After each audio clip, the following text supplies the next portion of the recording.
Hello students. आज हम पढ़ने वाले हैं chapter understanding polygons and quadrilaterals. इसमें सबसे पहले हम समझते हैं कि पॉलीगन्स क्या होते हैं। So definition of polygons is a simple closed curve made up of only line segments is called a polygon. एक ऐसा सिंपल क्लोज्ड कर्व जो सिर्फ लाइन सेगमेंट से बना हुआ हो उसको पॉलीगन कहते हैं, जिसके कुछ एग्जांपल्स आपकी स्क्रीन पर नीचे आपको नज़र आ रहे होंगे।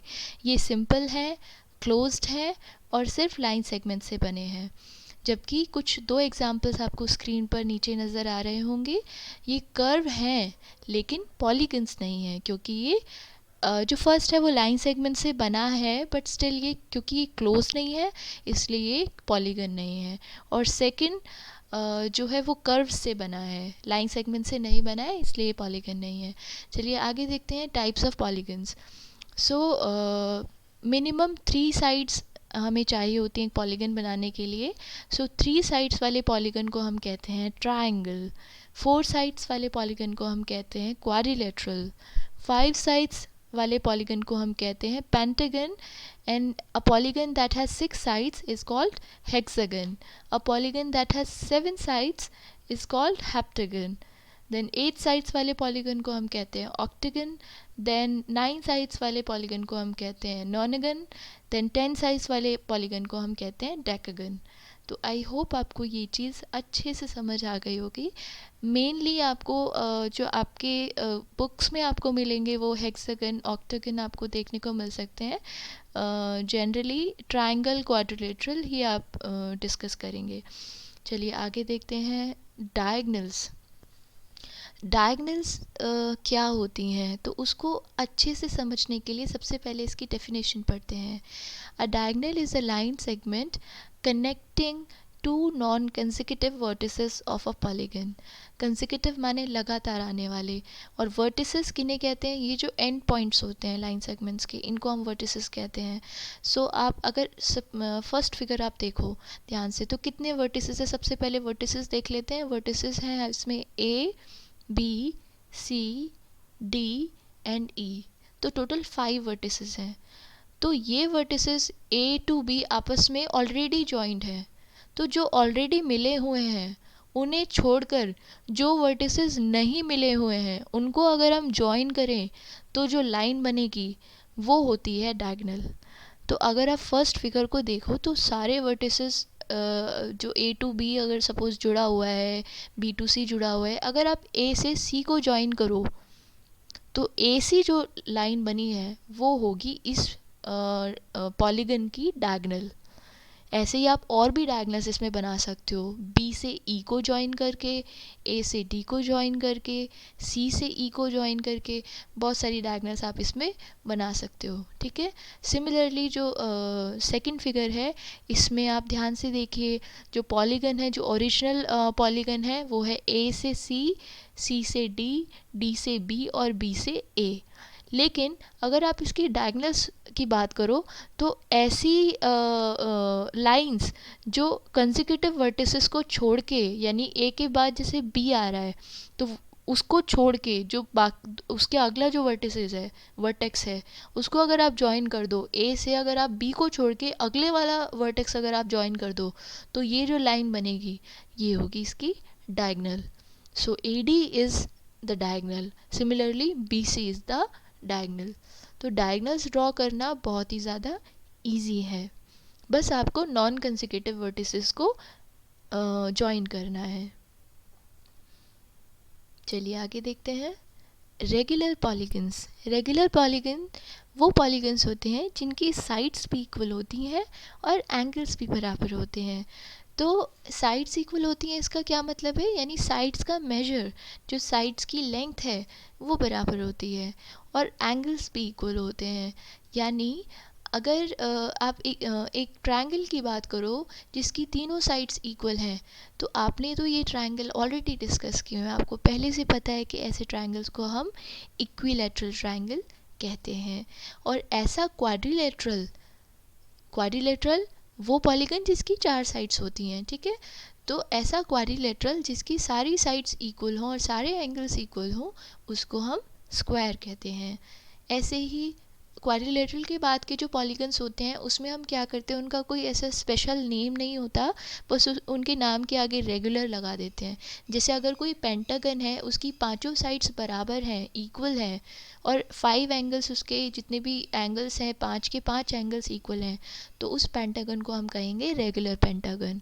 ऐसे ही ऐसा हेक्सागन जिसकी सारी साइड्स बराबर हो और सारे एंगल्स बराबर हो, उसको हम कहेंगे regular hexagon, and so on. ठीक है। अच्छा, नीचे कुछ एग्जांपल्स दिए हुए हैं आपको। Polygons that are not regular, ऐसे पॉलीगन्स जो रेगुलर नहीं है। शेप से ही आपको पता चल रहा है कि ना तो इनकी साइड्स बराबर हैं सारी, और ना ही इनके एंगल्स बराबर हैं। Convex polygons. So convex polygons वो पॉलीगन्स होते हैं जिनकी एक भी डायगोनल उनसे बाहर ड्रॉ नहीं होती, उनके एक्सटीरियर में ड्रॉ नहीं होती है, उनको हम कहते हैं कॉन्वेक्स पॉलीगन्स। जो जनरली आप स्क्वायर और क्वाड्रिलेटरल रेक्टेंगल आप बनाते हो, वो कॉन्वेक्स पॉलीगन्स होते हैं। ठीक है, क्योंकि उनकी डायगोनल जब आप ड्रॉ करते हो तो वो कभी भी उस पॉलीगन के एक्सटीरियर में नहीं बनती है, उससे बाहर नहीं बनती है। आप चाहो तो ये ट्राई कर सकते हो, इनकी डायगोनल्स ड्रॉ कीजिए और वो कभी भी इनके एक्सटीरियर में नहीं बनेगी। तो ऐसे पॉलीगन्स को हम कॉन्वेक्स पॉलीगन्स कहते हैं। और ऐसे पॉलीगन्स जिनकी एक भी डायगोनल का पोर्शन उनके एक्सटीरियर में आता है, एक भी डायगोनल अगर उनसे बाहर बनती हैं, तो उनको हम कहेंगे कॉनकेव पॉलीगन्स। जैसे हम इसी जो फर्स्ट फिगर यहाँ पर दी हुई है, इसको अगर आप देखो ध्यान से, तो मान लो हम इसमें डायगोनल बनाने की कोशिश करें, तो अगर मैं इस वर्टेक्स और इस वर्टेक्स को जॉइन करके एक डायगोनल बनाऊं, क्योंकि ये नॉन कंसेक्यूटिव वर्टिसेस हैं, तो इनको अगर मैं जॉइन करूं तो इनकी डायगोनल बनेगी इस शेप से बाहर, यानी इसके एक्सटीरियर में। तो ये पॉलीगन्स हो गए कॉनकेव पॉलीगन्स। ठीक है। इसके बाद बात करते हैं एंगल सम प्रॉपर्टी की।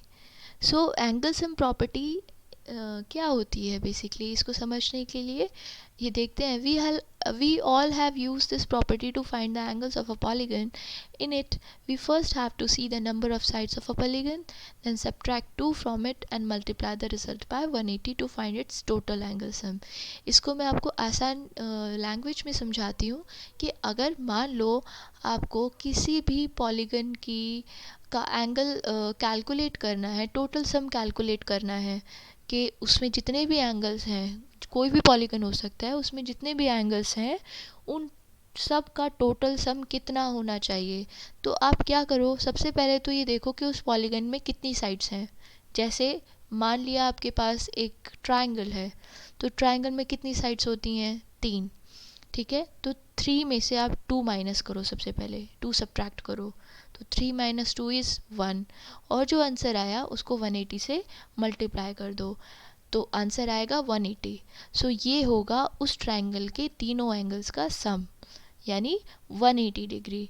तो ट्रायंगल के जो तीनों एंगल्स होते हैं उनका सम हमेशा 180 डिग्री होता है। इसी तरीके से आप किसी भी पॉलीगन के सारे एंगल्स का टोटल सम कैलकुलेट कर सकते हो।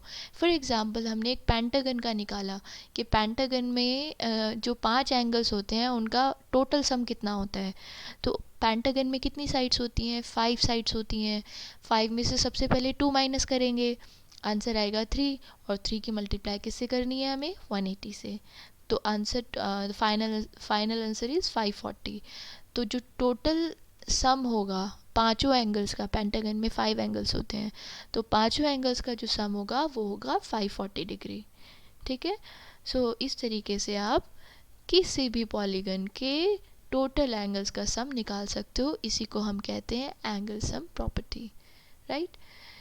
चलिए अब एक चीज़ और देखनी है आपको कि कोई भी रेगुलर पॉलीगन जो होता है उसमें जो इंटीरियर एंगल होते हैं और एक्सटीरियर एंगल्स होते हैं, उन दोनों का सम हमेशा 180 डिग्री से बड़ा होगा, ये इक्वल होगा। ये चीज़ आपको हमेशा ध्यान रखनी है।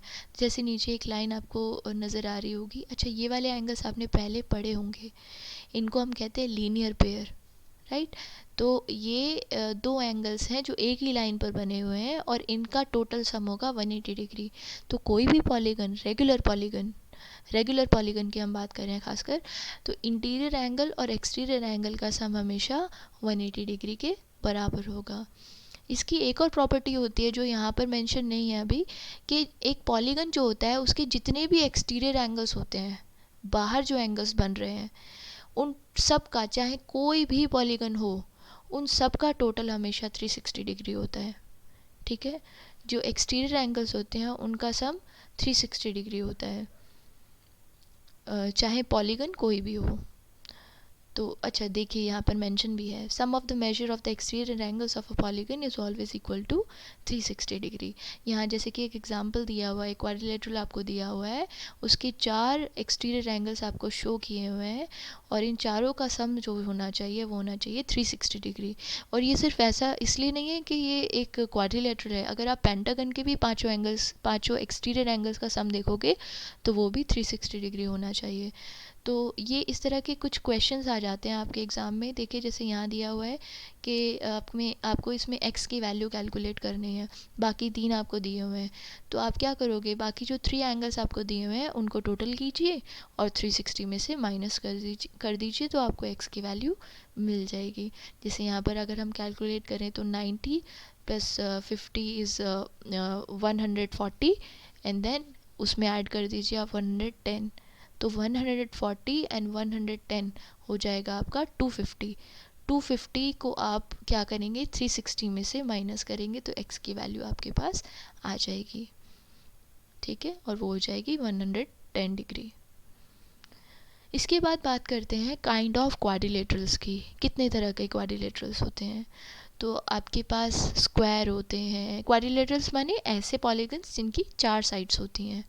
सो सबसे पहले square, then kite, parallelogram, rectangle, trapezium, rhombus, ये सारे के सारे क्वाड्रिलेटरल्स के बारे में अभी हम पढ़ेंगे।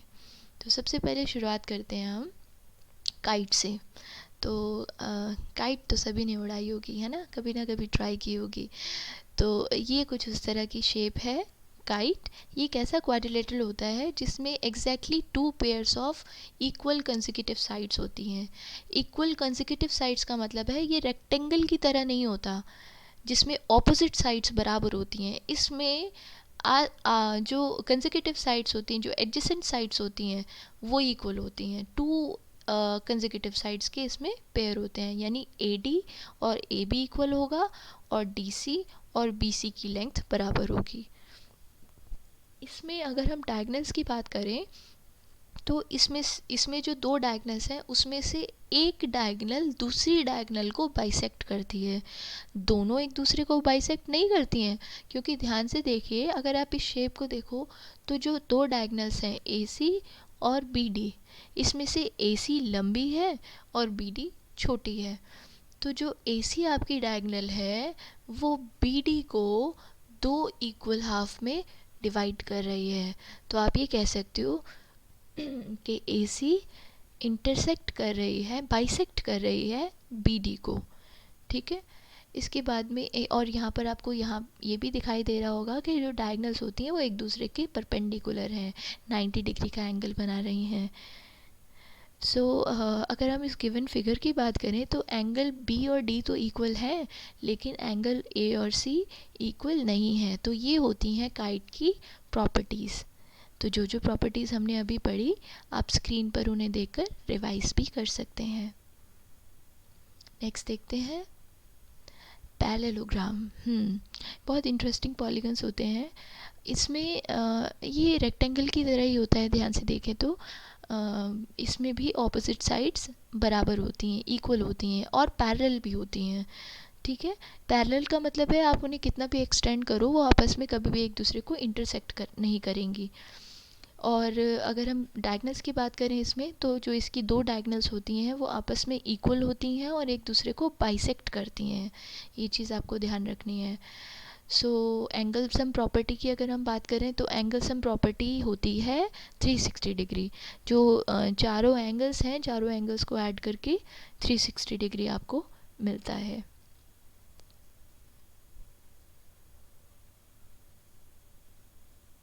चलिए आगे देखते हैं। एक पैरेललोग्राम और ट्रेपीजियम में सिर्फ इतना ही डिफरेंस होता है। ये ट्रेपीजियम की शेप है।